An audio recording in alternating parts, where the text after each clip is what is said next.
Hoje nós vamos falar sobre a psicopatologia da atenção. Mas eu pergunto a vocês, o que é a atenção? Imaginem o seguinte cenário. Você está trabalhando em um escritório e precisa entregar um relatório até o final do dia. Só que ao seu lado tem um colega querendo conversar sobre coisas da vida, outras situações do cotidiano. Nesta mesma sala, também tem outras pessoas que estão conversando e fazendo um certo barulho. Você fez uma baita de uma refeição e está com um certo sono após o almoço. Só que você está também preocupado, um pouco ansioso, porque talvez não consiga terminar o relatório a tempo. O tempo vai passando e a sua concentração para fazer o relatório começa a ficar prejudicada. Então eu te pergunto, esses fatores, eles podem influenciar na atenção? Quais desses fatores? Isto acaba repercutindo na nossa concentração? Quando nós vamos definir a atenção, nós podemos entendê-la como um conjunto de processos psicológicos que torna o ser humano capaz de selecionar, filtrar e organizar informações. Neste exemplo, assim como o nosso cotidiano de forma geral, nós estamos inseridos em ambientes com muitos estímulos. O colega conversando, as pessoas passando, os barulhos daquele ambiente, esses vão ser, por exemplo, estímulos externos. Nós temos também estímulos internos, os nossos próprios pensamentos, percepções acerca das sensações que nós estamos tendo naquele momento, de tal forma que esses estímulos eles são tão numerosos que se faz necessário um aparato psíquico capaz de selecionar aqueles estímulos tidos como mais importantes naquele momento, filtrar daqueles eventos distratores, daquelas distrações e organizar essas informações. Isto é a atenção.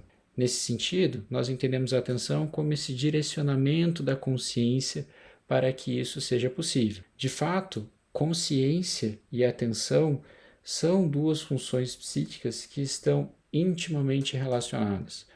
Como nós vimos na psicopatologia da consciência, alterações no nível de consciência podem sim afetar também a atenção. De uma forma clássica, nós podemos dividir a atenção quanto à natureza do seu estímulo, sendo uma atenção voluntária ou ativa, quando nós temos um esforço consciente e intencional para aquela capacidade de foco em determinado estímulo, e uma atenção espontânea ou passiva, quando não há esse movimento consciente. Nós temos ainda uma divisão quanto ao direcionamento da atenção, se ela está voltada aos estímulos externos, uma atenção externa, ou aos estímulos internos, uma atenção interna. E nós podemos ainda dividi-la quanto à sua amplitude.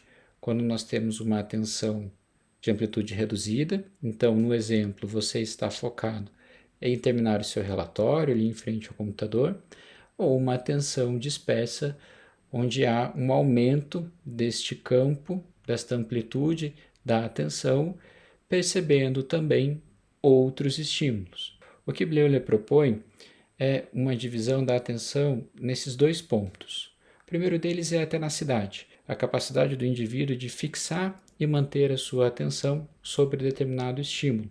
Aqui, alguns autores vão denominar como concentração. A vigilância, por sua vez, seria essa capacidade de mudança de foco de um objeto para outro, uma mobilidade da atenção. Há quem critique o termo vigilância nesse sentido, porque o termo vigilância também pode ser utilizado em outros contextos da psicopatologia, mas é descrito por alguns autores como essa mobilidade da atenção. Embora não seja um consenso, do ponto de vista contemporâneo, a neuropsicologia tem buscado entender a atenção sobre alguns aspectos de tal forma que ela tem sido dividida em 5 principais subtipos, onde cada um desses subtipos vai ter um mecanismo neuropsicológico envolvido e que pode ser afetado por diferentes transtornos, por diferentes situações, de forma heterogênea, existindo assim também uma aplicabilidade clínica e não só didática para essas questões da atenção. Nós temos a atenção concentrada, associada à vivência subjetiva de concentração. Então, se nós formos pensar na atenção como esse direcionamento da consciência, nós podemos pensar como uma lanterna no qual vai projetar uma luz sobre um determinado objeto, e aqui seria essa atenção concentrada. Porém, como nós vimos, existem diferentes distrações, existem diferentes estímulos, os quais precisam ser, de certa forma, ignorados para que aqueles estímulos mais importantes ganhem seu devido destaque nesse processo atencional, e este é um componente que se refere à atenção seletiva. A atenção dividida, ela se dá pelo processamento de 2 ou mais estímulos que podem ocorrer de forma simultânea. Então, você está ali fazendo o seu relatório, o seu colega está conversando com você e você está prestando atenção no que você está escrevendo no relatório e no que ele está dizendo. Um outro exemplo seria as pessoas que assistem filmes, que assistem séries, mexendo no celular, dividindo a sua atenção entre as 2 telas. A atenção alternada é justamente a capacidade de mudança de um estímulo para outro. Se nós formos correlacionar com as denominações da psicopatologia clássica, seria algo próximo à vigilância nesse sentido. E nós temos a atenção sustentada, que seria justamente essa capacidade de manter a atenção em um determinado estímulo, principalmente em contextos de estímulos que são duradouros ou então repetitivos. Um outro destaque é justamente para um componente de seleção de resposta e controle executivo. Como assim? Prestar atenção está quase sempre relacionado a uma ação planejada com um determinado objetivo. Existe sim a atenção espontânea, a atenção passiva, como nós vimos, mas de forma geral faz-se essa associação entre a atenção e um determinado planejamento. Um ponto importante é a tomada de decisão, a seleção das respostas a partir dessas mudanças atencionais. Eu posso estar fazendo meu relatório com uma atenção concentrada, um outro estímulo pode aparecer, eu posso ter a minha mudança da atenção do ponto A para o ponto B, e então eu vou ter um entendimento cognitivo sobre essa situação. A partir disso, eu posso ter uma resposta de voltar para o meu relatório, de me dedicar àquele outro estímulo, e esse controle executivo também vai ser muito importante sobre a atenção em si. Quando nós estamos falando das alterações da atenção, nós podemos dividi-la sobre um olhar quantitativo. Então, nós vamos ter, dentro da normalidade, uma atenção normoproséxica ou uma normoprosexia. Em estados de atenção exacerbada, quando, por exemplo, em uso de uma substância psicoativa, nós podemos ter uma hiperprosexia, mas nós temos também uma redução parcial da atenção, muitas vezes com um aumento da fadigabilidade, uma diminuição, uma alteração na percepção dos estímulos, muito vinculado também a essa dificuldade da atenção. E nós temos a aprosexia, no qual seria uma perda total desta atenção e que pode ocorrer tanto em estados fisiológicos quanto em estados patológicos. Essas alterações da atenção, como a hipoprosexia, por exemplo, pode ocorrer no tédio, em alterações do nível de consciência fisiológicas, com mudanças do humor e também o estado volitivo, o interesse, o desinteresse, trazendo repercussões significativas desse processo atencional, ainda que de uma forma não patológica. A aprosexia pode acontecer no sono sem sonhos, quando nós estamos falando principalmente do sono não REM. Em tese, nós temos uma perda global da atenção fisiológica, mas ocorre também em estados patológicos, uma aprosexia em quadros neurocognitivos avançados, em alguns quadros psicóticos ou até mesmo em transtornos de humor graves, nós podemos ter essa perda parcial, hipoproséxica ou total da atenção. Sobre um olhar qualitativo, existe ainda uma divisão entre distração e distraibilidade. O termo distração, do ponto de vista psicopatológico, é muitas vezes diferente do que as pessoas usam no dia a dia. Distração aqui se refere a um aumento da concentração de certa forma, uma hipertenacidade em um determinado estímulo, que vai fazer com que outros estímulos acabem não tendo essa atenção. Então, nós estamos falando de algo próximo a uma hipertenacidade e uma hipovigilância. Esse aumento da atenção pode ser para um estímulo externo, mas também pode ser para um estímulo interno. Já a distraibilidade se refere a uma dificuldade de manter a atenção por algum tempo em um determinado estímulo.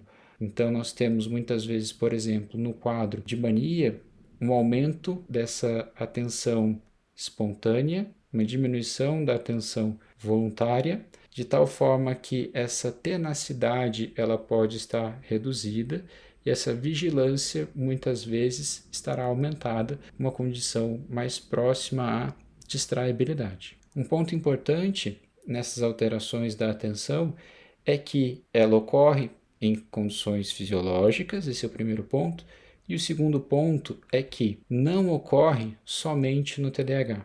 No nosso cenário atual, é muito comum nós vermos nas redes sociais, no cotidiano, as pessoas falando de déficit de atenção quase como sinônimo de TDAH. Mas nós sabemos, desde a semiologia psicopatológica clássica, desde os seus primórdios, que grande parte dos transtornos mentais, principalmente nos quadros mais graves, podem apresentar alterações na atenção. Nós temos, claro, o TDAH como um grande transtorno que afeta a atenção, mas transtornos de humor, como a depressão, o próprio transtorno bipolar, o toque e a esquizofrenia também sendo manifestações comuns causando esse problema de atenção. Isso ocorre de forma diferente, como nós estávamos conversando. Por exemplo, na depressão, nós podemos ter um aumento da atenção, deste foco atencional, para pensamentos ruminativos, pensamentos depressivos, como se fosse um verdadeiro filtro mental para aquela condição, de tal forma que há uma hipertenacidade para alguns pontos, mas pode haver uma hipovigilância para tantos outros. Já na mania, como nós conversamos, pode haver um aumento desta vigilância, muitas vezes por um aumento dessa atenção espontânea, uma diminuição da atenção concentrada. No toque, nós podemos ter um aumento da atenção concentrada. Tamanho é este aumento em relação ali aos pensamentos obsessivos, por exemplo, que nós temos uma diminuição nesta atenção alternada. Quando nós comparamos, por exemplo, com outros quadros como a esquizofrenia, seria diferente no sentido de que a esquizofrenia, principalmente na vigência dos sintomas psicóticos positivos, no qual nós temos, por exemplo, alterações ali na percepção das sensações, se nós voltarmos lá para o início, na atenção como essa capacidade de selecionar, filtrar e organizar informações, essas informações elas não vão ser selecionadas e filtradas de uma forma adequada, nós podemos ter uma dificuldade na concentração, uma dificuldade na atenção sustentada, uma dificuldade ali também na atenção envolvendo um determinado estímulo, a depender do conteúdo psicótico. Isso é importante do ponto de vista teórico e do ponto de vista prático, mostrando que a atenção ela envolve não só os seus aspectos diretos, mas conversa com a consciência e o nível de consciência e pode afetar pensamento, memória, vai influenciar na senso-percepção, e assim por diante. Sobre a psicopatologia da atenção, era isso que eu queria trazer para vocês. Nós nos vemos na próxima. Até mais.